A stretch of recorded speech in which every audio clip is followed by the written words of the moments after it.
ஐந்து கரத்தனை யானை முகத்தினை இந்தின் இளம்பரை போலும் ஈற்றனை நந்தி மகந்தனை ஞான கொழுந்தினை புந்தியில் வைத்தடி போற்றுகின்றேனே. நமக்கு ஜோதிட ஞானத்தையும் கிரியா யோகத்தையும் தந்த குருமார்களுக்கு நன்றி. ஜோதிட சொந்தங்களுக்கு வணக்கம்.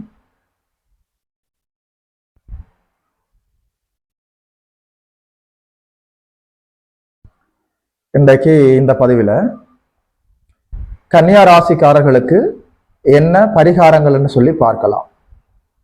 உத்திரம், ஹஸ்தம், சித்திரை நட்சத்திரங்கள் இங்கே உள்ளடங்கி இருக்கிறது கன்னியா ராசியில. வித்யாகாரன் புதன் பகவான் இங்கே நல்லபடியாக ஆட்சி உச்ச நிலைகளை அடைகிறார். அவருடைய உச்ச வீடு ஆட்சி வீடு. இது ஒரு பெண் ராசி. புதன் என்று சொல்லி பார்க்கிற போது வித்யாகாரகன் உங்களுடைய புத்தி கூர்மை, இது போன்ற அமைப்புகளுக்கு, உங்களுடைய சிந்தனை, உங்களுடைய புத்தி கூர்மை, அறிவு, இது போன்ற அமைப்புகளுக்கு அவர் நேரடியாக தொடர்பில் இருப்பவர். கோச்சாரத்துல 180 டிகிரியில சமசப்தம பார்வையாக கன்னியா ராசியை சனி பகவான் பார்த்து கொண்டிருக்கிறார்.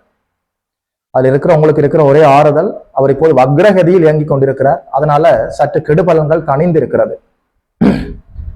180 டிகிரியில சமசப்தம பார்வையாக கண்டச்சனியாக சனி பகவான் ராசியை பார்த்து கொண்டிருக்கிற போது தடை தாமதங்கள், மந்த நிலை, ஒரு விதமான மறதி, சோம்பல், பிடிவாதம், தாழ்வு மனப்பான்மை, குற்ற உணர்வு, சற்று அசௌகரியங்களை, தடை தாமதங்களை சனி பகவான் ஏற்படுத்தி கொண்டே இருப்பார். அது இயல்பான தன்மை. ஜோதிடம் அறிந்தவர்கள் எல்லோருக்குமே தெரியும். இந்த கண்டச்சனி காலத்துல ஐயா எங்களுக்கு ஏதாவது எளிமையான பரிகாரங்களை நீங்கள் சொல்ல வேண்டும் சொல்லி ஜோதிட சொந்தங்கள் நேரடியாகவே என்னை அணுகி கேட்டுக்கொண்டார்கள். என்னுடைய நீண்டகால ஜோதிட அனுபவத்துல எனக்கு தெரிந்த வரையில மிக எளிமையான பரிகாரங்களை நான் உங்களுக்கு பரிந்துரை செய்கிறேன். சனி பகவான் நேரடியாக ராசியை பார்த்து கொண்டிருக்கிற போது அப்படியே ஒரு நெகட்டிவ் வைப்ரேஷன் உங்களை எல்லாமே அப்படியே சூழ்ந்து கொண்டிருப்பதற்கான வாய்ப்பு இருக்கிறது. உங்களுக்கு ஆலயத்துல அதாவது இறை வழிபாட்டுல உங்களுக்கு நம்பிக்கை இருக்கிறதோ இல்லையோ அது வேற விடயம். நேரடியாக பாசிட்டிவ் வைப்ரேஷன், நல்லபடியாக ஒரு நேரான தன்மை இருக்கக்கூடிய இடங்களுக்கு நீங்கள் நேரடியாக செல்வது உங்களுக்குள்ள ஒரு நல்ல தன்மை உள்ளே ஊடுருவதற்கான ஒரு நல்ல அமைப்பு.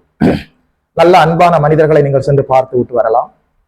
நேர்மையான, உண்மையான, நல்ல பாசிட்டிவ் வைப்ரேஷன் உள்ள நல்ல எண்ணம், சிந்தனை கொண்ட மனிதர்களை நீங்கள் நட்பு வட்டத்துக்குள் சேர்த்துக் கொள்ளலாம். ஒரு பாசிட்டிவ் வைப்ரேஷன் தரக்கூடிய ஒரு ஆலய வழிபாட்டுக்கு செல்லலாம். ஆலய வழிபாடுன்னு சொல்கிற போது ஆலயத்துக்கு சென்று அதை கொடு இதை கொடு காப்பாத்தன்னு சொல்லி ஒரு பிச்சைக்காரர்களை போல கேட்டுக்கொண்டிருக்காமல் 21 நிமிடம், குறைந்தபட்சம் ஒரு 21 நிமிடம் அங்கே அமைதியாக முள்ளந்தண்டை, முதுகு தண்டை நேராக வைத்து அமைதியாக கண்களை மூடி அமர்ந்து எழுந்து வந்தாலே நன்மைகள் ஆரம்பமாகிவிடும்.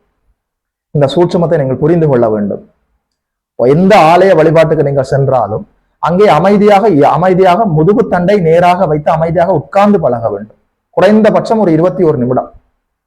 பாசிட்டிவ் வைப்ரேஷன் தரக்கூடிய நல்ல சக்தி வாய்ந்த ஆலயங்களில் நீங்கள் சென்று அமர்வது கண்டச்சனி காலங்களில் ஒரு பெரிய பரிகாரம், அற்புதமான பரிகாரம். கைமேல் எல்லா நல்ல பலன்களையும் கொண்டு வந்து தரும். சனியினுடைய இந்த கண்ட பார்வை நேரடியாக சமசப்தம பார்வையாக 180 டிகிரியில கன்னியா ராசியை பார்த்து கொண்டிருக்கிறார். மறதி வரும், பிடிவாதம் ஏற்படும், சோம்பல் ஏற்படும், தடை தாமதங்களை தருவார். உங்களுடைய முயற்சிகள்ல பிரேக் டவுன் ஏற்படுவதற்கான எல்லா வாய்ப்புகளும் இருக்கிறது.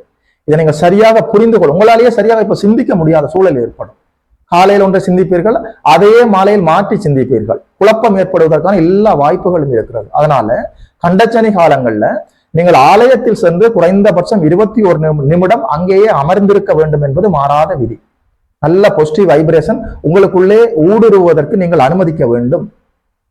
வெளியில எப்படி வேண்டுமானாலும் வாழ்க்கை இருந்து விட்டு போகலாம். உங்களுக்குள்ள நீங்கள் ஆனந்தமான, அன்பான, ஆரோக்கியமான, அமைதியான மனிதராக இருக்கிற போது இறை அருள் இயல்பாக உங்களுக்குள் செயல்பட்டு கொண்டே இருக்கும். இதை நீங்கள் சரியாக புரிந்து கொள்ளுங்கள். ஆலய வழிபாடு அது எந்த ஆலயமாக இருந்தாலும் சரி, ராசியை சனி பார்க்கிற போது ஆலயத்திலே சென்று குறைந்தபட்சம் 21 நிமிடம் முதுகு தண்டை நேராக வைத்து ஆலயத்தில் கண்களை மூடி அமர்ந்திருப்பது எல்லா நன்மைகளையும் கன்னியா ராசிக்காரர்களுக்கு கொண்டு வந்து தரும். 3 மாதங்களுக்கு ஒரு தடவையாவது குலதெய்வத்தை நேரிலே சென்று வணங்க வேண்டும். நீங்கள் வீட்டிலே இருந்து குலதெய்வத்தை நல்லபடியாக கண்களை மூடி வணங்கலாம், அதுல எந்த தவறும் இல்லை. 3 மாதங்களுக்கு ஒரு தடவை நேரிலே சென்று குலதெய்வத்தை வணங்குவது உங்களுக்கு எல்லா நன்மைகளையும் கொண்டு வந்து தரும். உங்களுடைய பெயர், புகழ், அந்தஸ்து, மரியாதை, கௌரவம் எல்லாமே நல்லபடியாக உயர்வடையும். குடும்பத்துல நிம்மதி ஏற்படும், வருமானம் இருக்கும், உங்களுடைய முயற்சிகள் எல்லாம் வெற்றி தரும், உங்களுடைய ஆரோக்கியம் மேம்படும், உங்களுடைய அம்மாவினுடைய ஆரோக்கியம் மேம்படும்.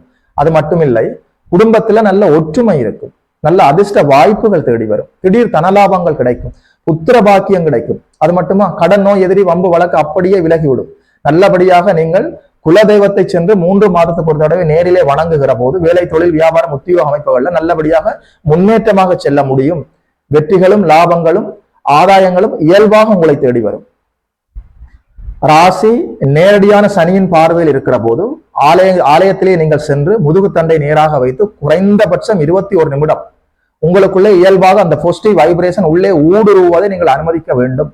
நல்ல தன்மை உள்ள ஆலயங்களில் சென்று அமர்வது எல்லா நன்மைகளையும் கண்டச்சனி காலங்களில் உங்களுக்கு கொண்டு வந்து தரும். அது மட்டும் இல்லை, இந்த மனித வாழ்க்கை என்று சொல்கிற போது அடிப்படையில பஞ்சபூதங்களை அடிப்படையாக கொண்டது. நிலம், நீர், தீ, காற்று, ஆகாயம். இந்த பஞ்சபூதங்கள் உடலிலும் வெளியே எல்லா நிலைகளிலும் செயல்பட்டு கொண்டிருக்கிறது. வாழ்க்கையின் அடிப்படையே பஞ்சபூதங்களில் தான் கட்டமைக்கப்பட்டிருக்கிறது.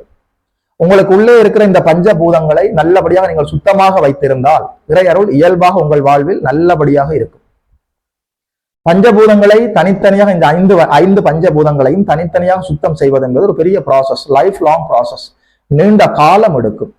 இந்த வேகமான இந்த வாழ்க்கை சூழல்ல அது போன்ற அர்ப்பணிப்புகளை செய்ய முடியாத சூழலில் இருக்கக்கூடிய இல்லறத்தில் இருக்கக்கூடிய ஜோதிட சொந்தங்களுக்கு ஆகாய வழிபாடு, ஆகாயத்தை நீங்கள் நல்லபடியாக வணங்கி வருகிற போது, ஆகாயம் மெல்ல மெல்ல உங்கள் கட்டுப்பாட்டுக்குள் வருகிற போது மற்ற 4 பஞ்சபூதங்களும் இயல்பாக உங்கள் கட்டுப்பாட்டுக்குள் வந்துவிடும். ஆகாயத்தை எப்படி வழிபடுவது? உங்களுடைய உடலும் உங்களுடைய மனமும் தூய்மையாக சுத்தமாக இருக்கிற போது, உங்களுடைய உடலும் மனமும் சுத்தமாக இருக்கிற போது வானத்தை பார்த்து உங்களை முழுமையாக அர்ப்பணித்து ஆகாயத்தை வணங்க வேண்டும். உங்களுடைய உடலும் உங்களுடைய மனமும் சுத்தமாக இருக்கிற போது ஆகாயத்தை பார்த்து முழுமையாக உங்களை அர்ப்பணித்து வணங்குகிற போது எல்லா நன்மைகளும் கன்னியா ராசிக்காரர்களுக்கு இயல்பாக கிடைக்கும். ஆலயத்திலே சென்று ஒரு குறைந்தபட்சம் 21 நிமிடம் முதுகுத்தண்டை நேராக வைத்து அமர்ந்திருப்பது, அல்லது நல்லபடியாக குலதெய்வத்தை நேரிலே சென்று 3 மாதங்களுக்கு ஒரு தடவையாவது நல்லபடியாக வணங்குவது. அதே நேரத்துல ஆலய வழிபாடு என்று சொல்கிற போது அங்கே சென்று அதை கூட இதை கூடன்னு சொல்லி கேட்டுக்கொண்டிருந்து நேரத்தை வீணடிக்காமல் முதுகுத்தண்டை நேராக வைத்து 21 நிமிடம், குறைந்தபட்சம் 21 நிமிடம் நல்லபடியாக நீங்கள் அங்கே அமர்ந்திருப்பது எல்லா நற்பலங்களையும் கொண்டு வந்து தரும். ஆகாய வழிபாடு உங்களுக்கு எல்லா நன்மைகளையும் கொண்டு வந்து தரும்.